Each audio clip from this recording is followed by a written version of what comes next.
Kimetsu no Yaiba merupakan anime yang sangat fenomenal di tahun 2019 dan bisa dikatakan merupakan anime of the year. Dengan ketenarannya, komiknya bahkan mengalahkan penjualan One Piece di tahun 2019. Cuma di tahun itu ya, bukan seluruh penjualan One Piece. Lalu bagaimana sendiri dengan ceritanya, terutama di animenya di season 1? Kimetsu no Yaiba bercerita tentang seorang pemuda bernama Kamado Tanjiro yang tinggal di pedesaan bersama dengan adik perempuannya dan ibunya. Suatu hari ia perlu turun dari gunung untuk pergi menjual kayu bakar yang ia kumpulkan. Tanjiro memiliki indera penciuman yang superior di mana ia dapat mencium bau khas dan melakukan berbagai aksi nantinya dengan mengandalkan inderanya tersebut. Setelah selesai dari perkampungan warga, ia hendak kembali ke rumahnya di atas gunung pada malam harinya, namun ia diperingatkan oleh Paman Saburo bahwa ia harus menginap karena malam adalah waktu yang tepat untuk munculnya Oni.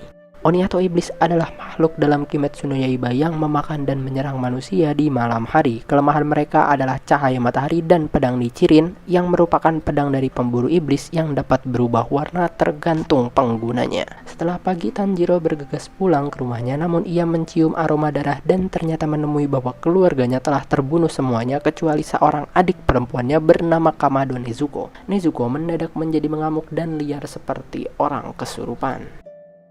Saat Tanjiro diserang oleh Nezuko, muncullah seorang pemburu iblis berpangkat tertinggi atau pilar atau Hashira yang dikenal dengan nama Gyu Tomioka. Singkat cerita, Gyu hendak membunuh Nezuko, namun Tanjiro menghalanginya sehingga Gyu menjadi ingin membunuh mereka berdua. Namun hal yang tidak disangka bahwa ternyata Nezuko malah melindungi Tanjiro dan membuat Gyu kaget bahwa ada Oni yang tetap memiliki insting untuk melindungi manusia. Dari kejadian tersebut, Gyu melepaskan mereka berdua dan menyuruh Tanjiro menemui seorang mantan pilar bernama Urokodaki Sakonji.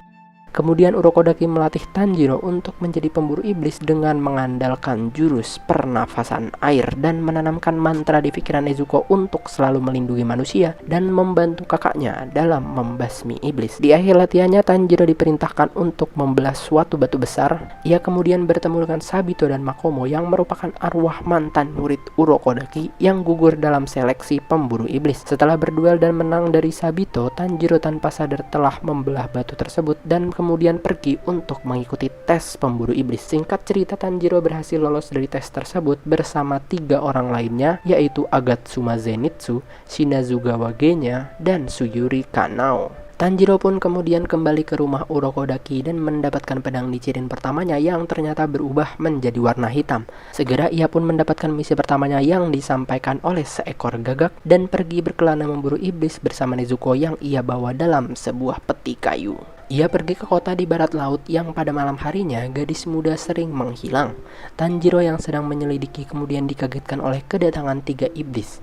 Iblis yang ia lawan saat ini dapat menggunakan jurus darah iblis yang memungkinkan mereka melakukan sejumlah jurus mematikan. Singkat cerita, Tanjiro dan Nezuko berhasil mengalahkan mereka, namun Tanjiro kemudian menanyakan kepada iblis tersebut mengenai Kibutsuji Muzan. Muzan adalah iblis pertama yang menciptakan iblis-iblis lainnya termasuk membunuh seluruh keluarga Tanjiro dan Nezuko. Ia adalah iblis yang paling dicari oleh seluruh organisasi pemburu iblis, namun semua iblis rendahan tidak dapat berkata apa-apa karena menerima mantra kutukan dari Muzan. Tanjiro melanjutkan perjalanannya ke sebuah keramaian kota. Di situ ia kaget karena mencium aroma Muzan yang masih ia ingat tersisa di rumahnya dahulu. Ia pun berhasil menghadang Muzan, namun dengan cerdiknya Muzan berhasil lolos dengan mudah. Tanjiro malah dibawa ke kediaman seorang Oni bernama Tamayo. Tamayo adalah seorang dokter yang telah mampu memecahkan mantra kutukan Muzan dan bahkan ialah satu-satunya iblis yang dapat membuat iblis selain Muzan. Meski begitu, Tamayo sepanjang hidupnya hanya dapat menciptakan satu iblis yang bernama Yushiro.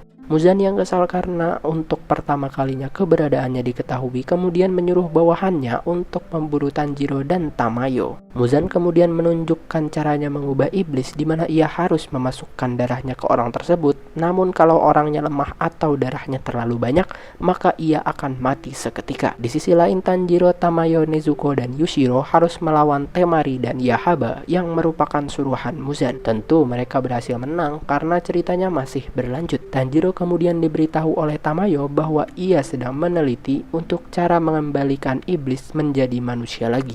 Namun untuk melakukannya diperlukan darah Muzan atau bisa juga darah iblis terdekat Muzan yang disebut 12 iblis rembulan yang merupakan golongan iblis terkuat. Berlanjut ke misi selanjutnya di mana Tanjiro sedang berkelana dan ia bertemu dengan rekan seangkatannya yaitu Agatsuma Zenitsu. Zenitsu merupakan seorang pengguna nafas petir yang sangat hebat, namun sayang ia memiliki mental pengecut. Mereka kemudian mendapatkan misi untuk menyelidiki suatu bangunan rumah tua dan di sana ia bertemu dengan pemburu iblis lainnya yaitu Hashibira Inosuke. Inosuke merupakan pemburu iblis yang tidak resmi karena ia tidak pernah mengikuti tes namun berhasil mengalahkan pemburu iblis dan ia diangkat menjadi anggota pemburu iblis karena kehebatannya dalam menggunakan pernafasan binatang buas. Di rumah tersebut Zenitsu terpisah dengan Tanjiro dan memperlihatkan kemampuannya bahwa ia ternyata harus tidak sadarkan diri atau dalam animenya itu pingsan untuk menjadi pemberani. Di sisi lain Tanjiro kini menghadapi seorang iblis hebat yang ternyata mantan 12 iblis rembulan. Dengan susah payah Tanjiro berhasil mengalahkannya dan mengirimkan sampel darahnya untuk dikirim ke Tamayo. Tanjiro, Zenitsu, dan Inosuke pun menjadi teman dan membentuk suatu kelompok kecil secara tidak langsung. Misi selanjutnya berlanjut ke sebuah hutan di mana mereka bertiga mendapatkan misi bersamaan. Misi tersebut ternyata bukan hanya untuk mereka, namun organisasi telah mengirimkan puluhan anggota pemburu iblis untuk membasmi sekelompok iblis yang mengklaim diri mereka sebagai anggota keluarga yang dipimpin oleh anak termuda mereka yaitu Rui. Rui ini merupakan salah satu dari iblis rembulan yang bernomor 12. Pada awalnya mereka harus membebaskan banyak anggota pemburu iblis karena mereka dikendalikan oleh benang laba-laba iblis yang berperan sebagai ibu yang kemudian dikalahkan oleh Tanjiro.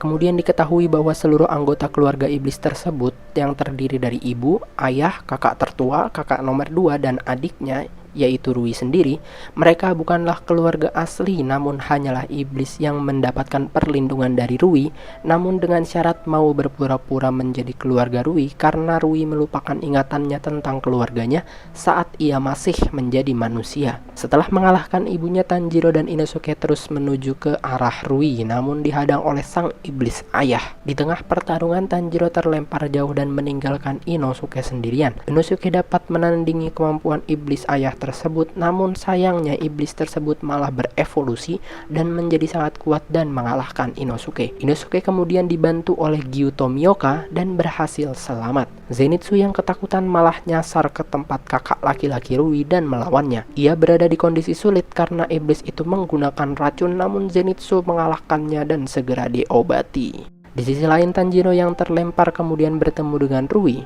Rui menyadari kehadiran Nezuko dan tahu bahwa Tanjiro yang merupakan seorang pemburu iblis membawa Nezuko secara fisik merupakan seorang iblis. Jadi persaudaraan mereka membuat Rui menginginkan memiliki adik seperti Nezuko dan pertarungan menjadi sengit untuk mengambil Nezuko dari jaring kekang milik Rui.